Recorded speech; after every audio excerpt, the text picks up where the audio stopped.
कल जैसे ही सीईटी ने टेंटेटिव डेट डिक्लेयर किया, मेरे इंस्टाग्राम पे मैसेज की भरमार एंड यूट्यूब पे कमेंट की भरमार। और पूरी चीजों को अगर मैं एनालाइज करूं तो एक ही चीज है सर, दिमाग का ब्लास्ट हो गया सर। बोर्ड एग्जाम जो था वही इतना टेंशन आ रहा था और साथ में इन्होंने ये भी डेट दिया सर, अब बहुत टेंशन आ रहा है। अरे बिल्कुल टेंशन मतलब ये वीडियो ना गाइस आप लोगों के लिए ऑल इन वन वीडियो होने वाला है। कैसे सर? क्योंकि गाइस इसके अंदर मैं प्रॉपर कैलकुलेशन आपको देने वाला हूं कि सीईटी जो आपका बोर्ड एग्जाम है उसके पहले बोर्ड प्लस सीईटी आपको कब तक करना है और कैसे मैनेज करना है। जैसे ही आपका बोर्ड एग्जाम खत्म हो जाता है उसके बाद आपके पास कितना टाइम बचा है और उस टाइम आपको क्या करना है और उस समय कितना टाइम बचा हुआ, ये सभी चीजें इस वीडियो के अंदर बताने वाले। इसलिए गाइस इसको मैंने बोला all in one video guys. तो इस वीडियो पे आपका प्यार जम के बरसना चाहिए। मेरी तरफ से तो 1000 लाइक है, पर जितना पहुंचा सकते हो, जितना कर सकते हो उतना करो। एक टीचर को थोड़ा मोटिवेशन मिलेगा।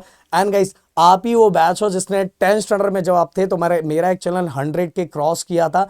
तो मैं चाहता हूं कि आपके साथ ही ये वाली चैनल की भी जर्नी 100 के तक पहुंचे और मैं आप सभी के साथ ही इस चैनल की भी चीजें यादें अपने साथ रखूं और ये चीजें शेयर कर पाऊं। तो हर बच्चा प्लीज चैनल को सब्सक्राइब करके जरूर जाएगा। तो चलो एक एक करके स्टार्ट करते हैं। और सबसे पहले गाइस कमेंट बॉक्स में एक चीज जरूर लिख के जाना कि आप सभी को सीईटी प्लस बोर्ड में कौन सा सब्जेक्ट सबसे डिफिकल्ट लग रहा है और किससे रिलेटेड बिफोर एग्जाम और आफ्टर एग्जाम सीईटी के लिए कौन सी सब्जेक्ट की प्लानिंग चाहिए सिस्टमैटिक वे में।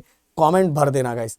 एंड एक और, रैंकर क्रैश कोर्स बहुत धमाकेदार तरीके से चल रहा है। अभी 2 दिन हुआ स्टार्ट किए। तो गाइस जो भी नहीं ज्वाइन हुआ होगा प्लीज ज्वाइन हो जाना, जिससे आपका बोर्ड का टेंशन तो खत्म हो जाएगा। एंड बोर्ड का टेंशन जैसे ही खत्म होगा इस सीईटी के लिए भी कुछ बड़ा धमाका है, क्योंकि मैं अभी ऑफलाइन के सीईटी में थोड़ा फंसा हुआ हूँ। बहुत सारी चीजें वहां भी कुछ ही दिनों में खत्म हो जाएगा, फिर अपने ऑनलाइन वाले बच्चों के लिए धमाका मचाने के लिए हम आ जाएंगे। तो गाइस रैंकर क्रैश कोर्स से जरूर जुड़ना। डिस्क्रिप्शन में लिंक दिया हुआ है, फोन नंबर दिया हुआ है, आप कॉल करके पूछ सकते हो जो भी आपको पूछना है रैंकर क्रैश कोर्स के बारे में। एंड गाइस ऐप का लिंक भी दिया हुआ है। तो चलो एक एक करके चीजें बताना स्टार्ट करते हैं।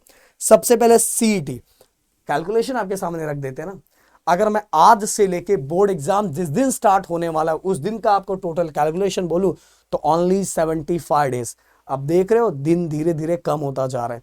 अगर मैं 28 आज के दिन और 11, क्योंकि 11 को तो एग्जाम ही ना, ये दोनों को भी हटा दूं तो ओनली 73 डेज बचा हुआ है। 73 डेज, जिस दिन आपका एग्जाम दूसरे दिन होने वाला है। तो गाइस थोड़ा दिमाग में ये चीजें लानी चाहिए।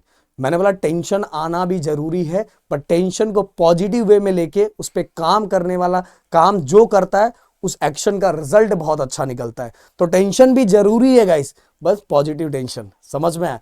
अब इसके बाद जो हमारा बोर्ड एग्जाम है वो भी हमारा 17 डेज लेके जाने वाला है। मतलब 11 से लेके 27 तक हमारा बोर्ड एग्जाम चलने वाला है। मतलब बायो का जिसका पेपर है उसका 27 तक चलेगा। तो यहां भी 17 डेज अपना चला गया। अब सीईटी के लिए कितना दिन बच रहा है टोटल, अगर मैं आज से कैलकुलेट करता हूं टिल सीईटी के एग्जाम तक, तो पीसीएम वाले बच्चों का जो अभी टेंटेटिव डेट दिया हुआ है वो 19 अप्रैल और पीसी वाले बच्चों का 9 अप्रैल। हाँ गाइस इसमें चेंजेस हो सकता है क्योंकि ये टेंटेटिव डेट है। मैंने बोला प्रदीप गिरी अपडेट, ये हमारा चैनल सब्सक्राइब करके रख लेना, क्योंकि उस पे ही बोर्ड का लाइव सेशन होता है। पंच का बादशाह जो हमारा उसी चैनल पे होता है और बहुत सारे कंटेंट उस पे पड़े हुए हैं। सभी लाइव सेशन, काउंसलिंग, सीईटी के सभी कुछ चीजें प्रदीप गिरी अपडेट पे ही होता है। उसका भी लिंक मैं डिस्क्रिप्शन में दे देता हूँ। तो जैसे ही पता चला टेंटेटिव डेट, हमने वीडियो सबसे पहले बना के दे दिया। ओके, तो जैसे ही कुछ चेंजेस पता चलता है वहां वीडियोस आ जाता है गाइस। तो इसी वाइज अगर आप देखोगे तो आपके पास, अगर मैं आज से टाइम लेता हूं तो 142 डेज, 142 डेज किसके लिए, पीसीएम के लिए, एंड 132 पीसीबी के लिए। बट गाइस इसके बीच में आपको बोर्ड एग्जाम भी है, समझ में आया, बोर्ड एग्जाम भी है। तो गाइस अगर मैं क्या करता हूं कि आप कब तक सीईटी पढ़ सकते हो, आप आज भी सीईटी पढ़ सकते हो और टिल 15 जन तक आप सीईटी की पढ़ाई साथ में कर सकते हो। बट कैसे? डेली गाइस आपको क्या करना, ओनली 2 घंटा सीईटी को देना है। एक दिन फिजिक्स, एक दिन केमिस्ट्री, एक दिन मैथ, एक दिन बायो, ऐसे करके आपको देना है। अगर आप और टाइम निकाल सकते हो तो आप इस तरह से कर सकते हो, आप इस तरह से भी कर सकते हो। 1 घंटा फिजिक्स, 1 घंटा केमिस्ट्री, 1 घंटा मैथ, 1 घंटा बायो। अगर जिन बच्चों का चारों है, जिन बच्चों को ओनली पीसीएम पीसीबी है तो उनके लिए तो और आसान है। बट डेली 2 घंटा देना है। हाफ हाफ में डिवाइड कर सकते हो या तो एक सब्जेक्ट एक दिन ले सकते हो। पर मैं बोलूंगा कि एक दिन में 2 सब्जेक्ट लो, एक एक घंटे में डिवाइड करके। तो गाइस टिल 15 जन तक जब तक आप सीईटी पढ़ सकते हो, क्योंकि 15 जन के बाद तो बस आपका बोर्ड पे ही ध्यान होना चाहिए, बोर्ड एग्जाम पे ही ध्यान होना चाहिए। और अभी से गाइस तो मैं पूरे दिन भर आपको सीईटी पढ़ने के लिए नहीं बोलूंगा, ओनली 2 घंटे, मतलब सिस्टमेटिक वे में पढ़ोगे ना यार। सीईटी इतना भी डिफिकल्ट नहीं है जितना मार्केट में फैला के रखा गया है। ओके, भले उसके नोटिफिकेशन पे जेई से रिलेटेड लिखा रहता है, बट जेई मतलब जेई मेंस का जो सबसे सिंपल क्वेश्चन होता है ना, वो सीईटी का सबसे डिफिकल्ट होता है गाइस। अब एक बार जे उठा के तो देखो, उन लोगों से बात करके देखो, वो बताएंगे जिन बच्चों ने दोनों एग्जाम्स दिए हैं, उन बच्चों को पता है कि भाई क्या डिफिकल्टी लेवल जेई की होती है। तो इतना भी डिफिकल्ट नहीं है आपका सीईटी, बस आप सही तरीके से नहीं पढ़ रहे हो।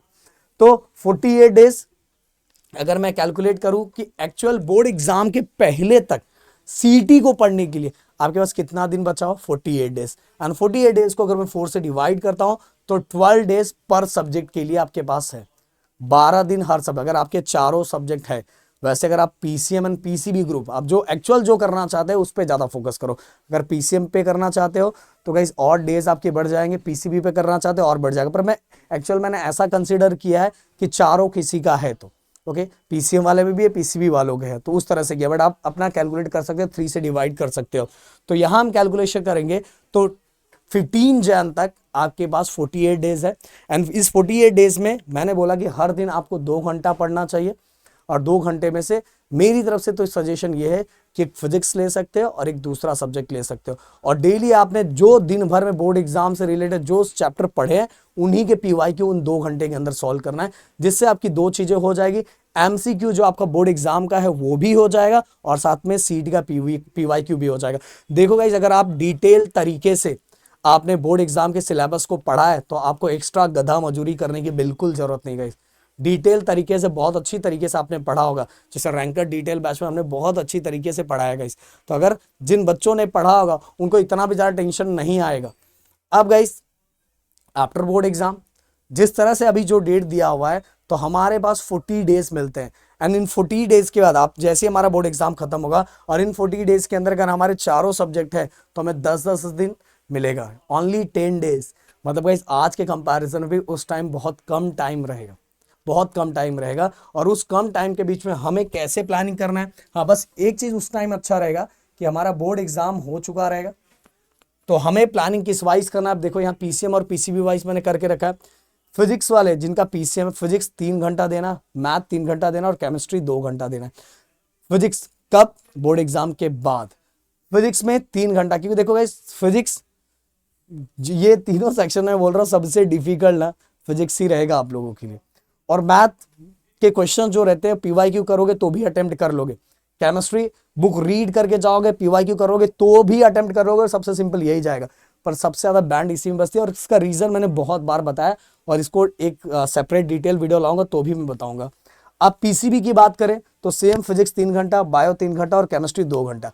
मैं बता रहा हूं अगर इस पे आपने ये दोनों सब्जेक्ट पे अच्छे से ध्यान दे दिया ना, अगर इसमें बोल रहा 50 में से अगर 30 मार्क्स भी स्कोर कर लेते तो भी बल्ले बल्ले। और अगर इसके अंदर आपने जम के फोकस कर लिया तो भाई आपका परसेंटाइल अप हो जाएगा, बहुत अच्छा खासा बढ़ जाएगा। सेम गाइस पीसीबी के अंदर बायो एंड केमिस्ट्री, ये दोनों, और दोनों बहुत अच्छे सब्जेक्ट है। और किस तरह से करना है मैंने ऑलरेडी बताया कि इसका पीवाईक्यू कॉन्सेप्ट प्लस पीवाईक्यू करोगे। इसका तो गाइस कॉन्सेप्ट, फॉर्मूले का breakdown, then PYQ. Only PYQ कर लेने से इसका कुछ नहीं होने वाला गाइस। आप देख लो पीवाईक्यू कर लेने से हर पीवाईक्यू अलग अलग तरीके का दिखता है, बहुत सारे बच्चे सॉल्व नहीं कर पाते। और ये चीजें हो सकता है अभी मेरी बातें न समझ में आए, जब आप पेपर दे के आओगे तो आपको मेरी बातें जरूर समझ में आ जाएगी। केमिस्ट्री बुक की बहुत सारी सेम टू सेम लाइनें हमें दिखाई देती है, इसके पीवाईक्यू बुक रीड करके तो आपका काम हो जाएगा। ओके, एंड यहाँ सेम फिजिक्स, बायो के लिए आपका स्टेट बोर्ड का बुक और पीवाईक्यू, और सेम केमिस्ट्री के लिए जो चीजें मैंने वहां बताई। इस तरह से अगर आप करते हो तो आपका फोकस हो जाएगा, और डेली आपको पीवाईक्यू पे फोकस करना चाहिए। और बोर्ड एग्जाम के बाद आप जितना एक्स्ट्रा टाइम दे सकते हो उतना टाइम देना है गाइस। और उस समय अपने आप को चेक करने के लिए मॉक टेस्ट दे सकते हो, हम मॉक टेस्ट उस समय फ्री में भी लॉन्च करेंगे, जिससे बच्चों को बहुत ज्यादा हेल्प होगा। और गाइस जैसी अभी मैं थोड़ा ऑफलाइन में फंसा हुआ हूँ, जैसे ऑफलाइन की चीज़ें मेरी ये सभी एग्जाम्स की चीज़ें ऑफलाइन की खत्म होती है, वैसे मैं आप सभी के लिए YouTube as well as app दोनों पे बहुत सारी चीज़ें लाने वाला हूँ, जिससे बहुत ज़्यादा हेल्प होगा। बट गाइस अभी रैंकर क्रैश कोर्स चल रहा है, उसके अंदर आ जाओ। रिवाइज करवा रहे गाइस हम लोग बहुत बेहतरीन तरीके से, बहुत और मजेदार तरीके से, जिससे आपका बोर्ड एग्जाम बहुत अच्छा हो। क्योंकि गाइस पहला क्राइटेरिया तो आपका ग्रुपिंग क्राइटेरिया कंप्लीट करने का है, उसी में परसेंट डाउन हो गया ना तो बहुत सारे एग्जाम, अगर आप जेई देने वाले होंगे, नीट देने वाले होंगे, अगर आप सीटी देने वाले होंगे, तो आपका ग्रुपिंग क्राइटेरिया का पहला क्राइटेरिया ही तो पूरा करना है। बोर्ड एग्जाम पता चला उतना ही नहीं हुआ, बाद में आपका कैसे हो पाएगा गाइस। तो शायद मेरी बात समझ में आ गई। मिलते हैं नेक्स्ट वीडियो में। Thank you so much guys. जय हिंद एंड जय महाराष्ट्र दोस्तों।